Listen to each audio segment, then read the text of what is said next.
Bonjour à tous, bienvenue dans cette édition spéciale Car Audio de Passion Auto, avec le Car Show à Saint-Paul, ainsi que l'arrivée du DAB+, à La Réunion.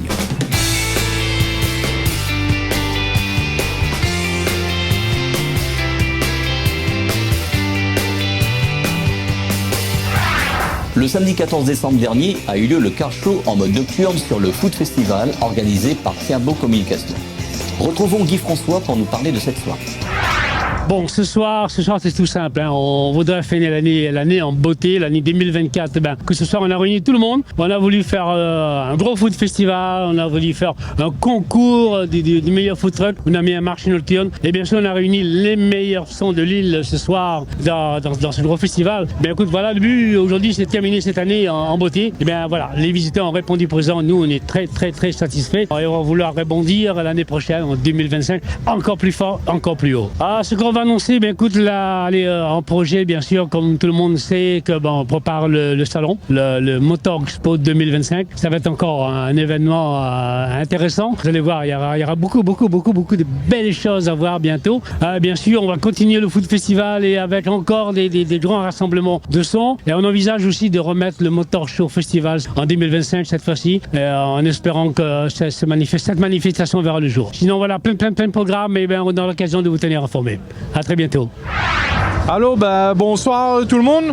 Voilà, ce soir sur Saint-Paul, là eu le Car Show via le partenaire Tiambo Communication. Il y a un petit emplacement comme la dernière fois pour faire un peu de démotion. Tous les gars les contents, excusez-moi. Et nous on profite, mais un petit bémol, chacun aurait dû faire chacun son son joindre après l'autre parce que là c'est un petit peu la cacophonie. Mais si on s'adonne ensemble, la soirée se passe bien. Et en plus, il y a énormément de monde qui a fait le déplacement. Bon, après, il n'a pas que pour le Car Show, c'est surtout pour la nocturne, etc. Mais il fait plaisir, on a beaucoup de gens intéressés, ils viennent regarder les véhicules, etc. Nous deux faisons ensemble. Et je voudrais remercier aussi Passion Auto, Télécréole pour la diffusion, pour suivre à nous tout le temps et continuer comme ça, big up à ça.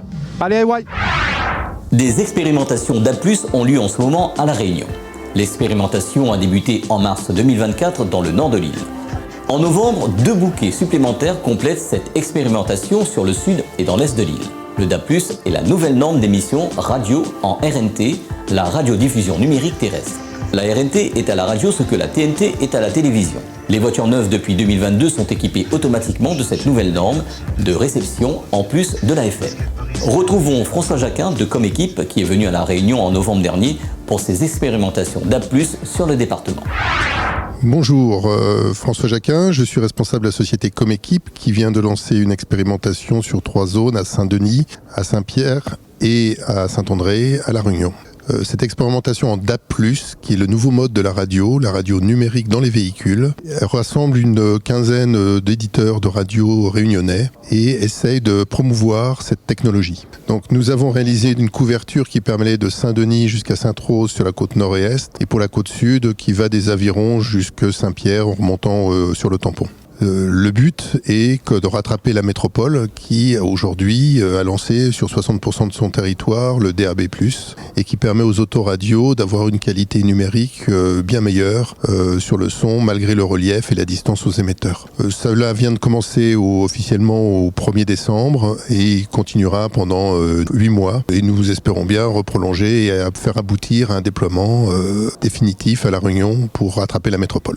Alors le DAB+, vous ne le verrez pas forcément immédiatement que vous l'écoutez, puisque la majorité des véhicules mis sur le marché depuis 2022 sont équipés d'autoradios DAB+, qui, quand ils détectent un signal, donnent priorité à cette technologie sur la FM. Donc si un éditeur, donc une radio que vous écoutez, est passé en DAB+ dans notre expérimentation, alors automatiquement, elle va être écoutée en DAB+ dans le véhicule. Évidemment, les véhicules plus anciens ou ceux qui ne sont pas équipés de DAB avant 2022 ne peuvent écouter cette technologie. Donc pour eux, ils resteront FM. Il est possible, bien sûr, pour ces véhicules de faire une deuxième monte et de mettre un poste autoradio DAB+, si possible y ajouter l'antenne DAB+ dédiée, car ensemble vous aurez une bien meilleure couverture et résultat lors de la circulation dense en ville. Voilà, donc le DAB+ est expérimenté en ce moment à La Réunion avec une finalité de démarrer officiellement dans quelques années.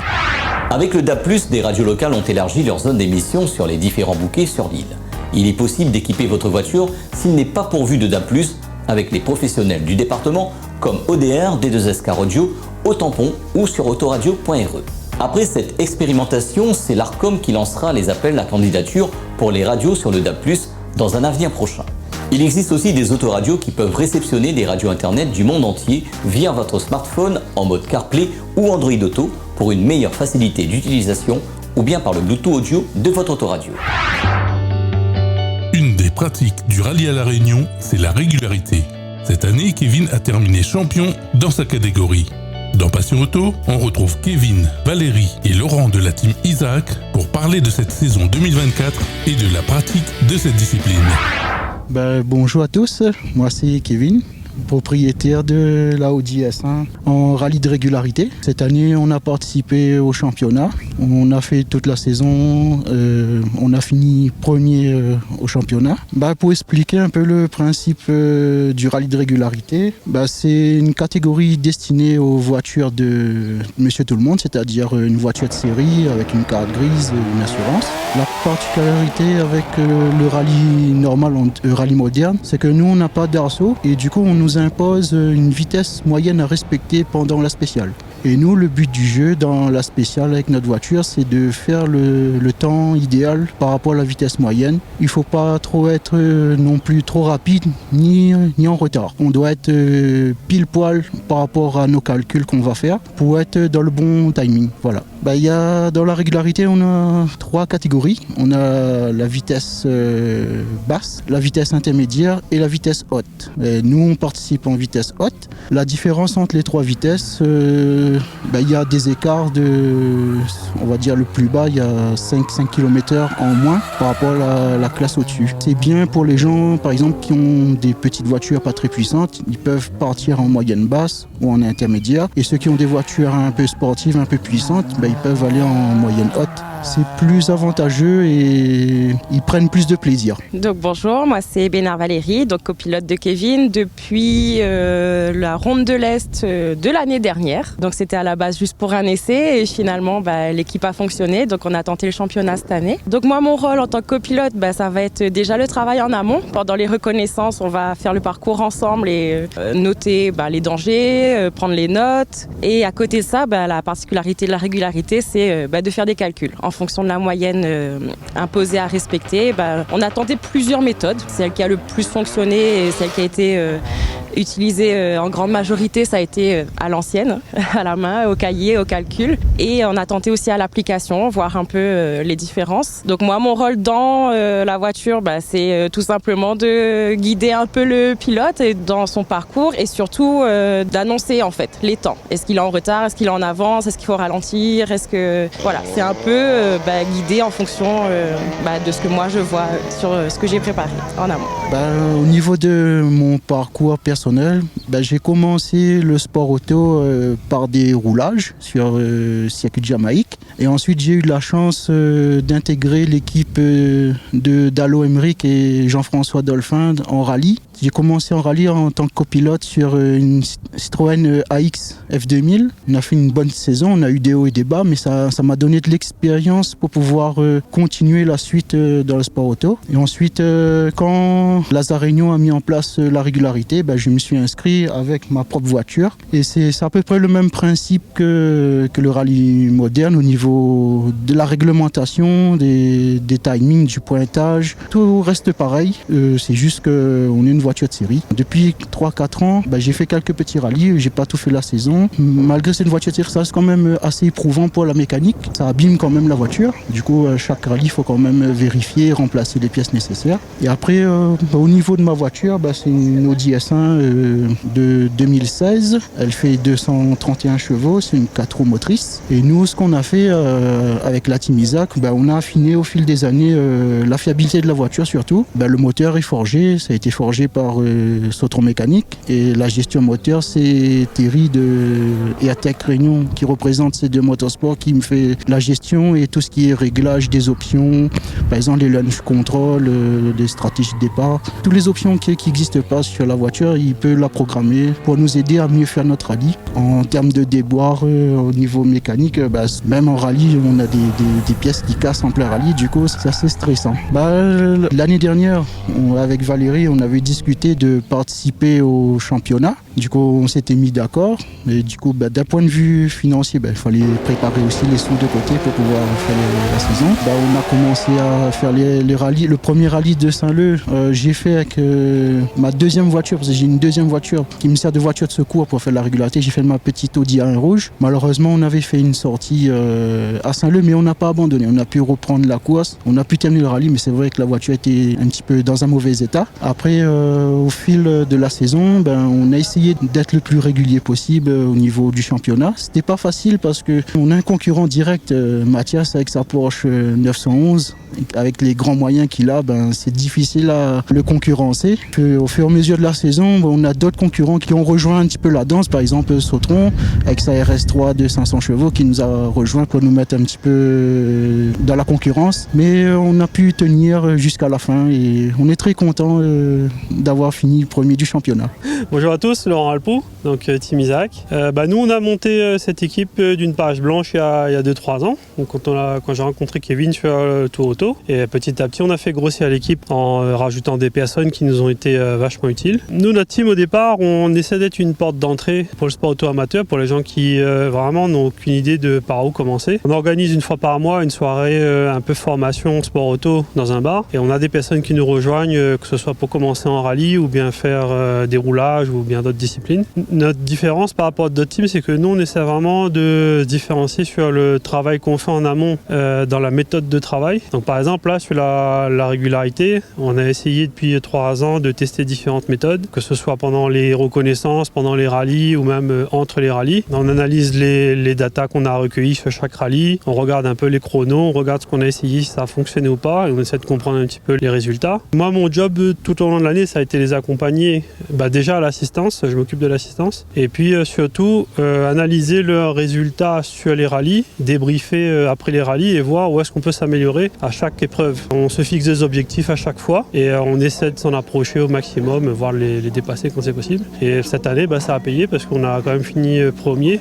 malgré, comme tout le monde, le rallye, comme je disais, c'est une course d'endurance au départ. Les gens pensent que c'est une course de vitesse, mais pour moi, c'est une course d'endurance. Et on a essayé d'être régulier toute l'année, d'être fiable. On a travaillé surtout sur la fiabilité de la voiture. Une méthode qui n'est pas à double tranchant sur la régularité, qui marche assez bien et qui est assez fiable. On ne dépend pas trop de la technologie ni des conditions de réception du signal GPS ou de la 3G. Et du coup, on a réussi à chaque fois à tirer notre épingle du jeu. Même quand on ne faisait pas premier sur les rallyes, on arrivait quand même à marquer des points, quoi.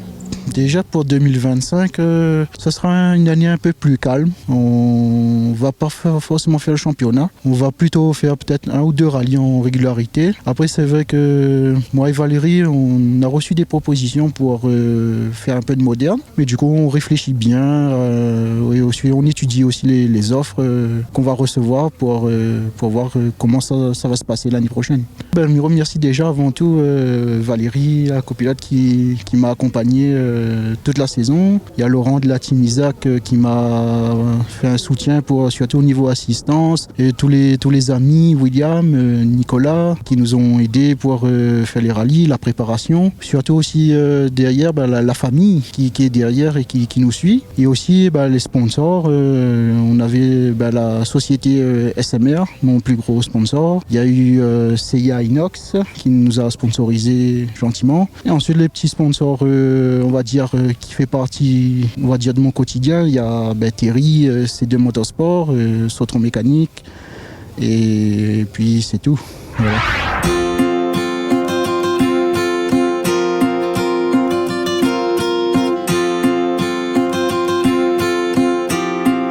L'actualité automobile, c'est l'arrivée de la nouvelle Citroën C3 à La Réunion.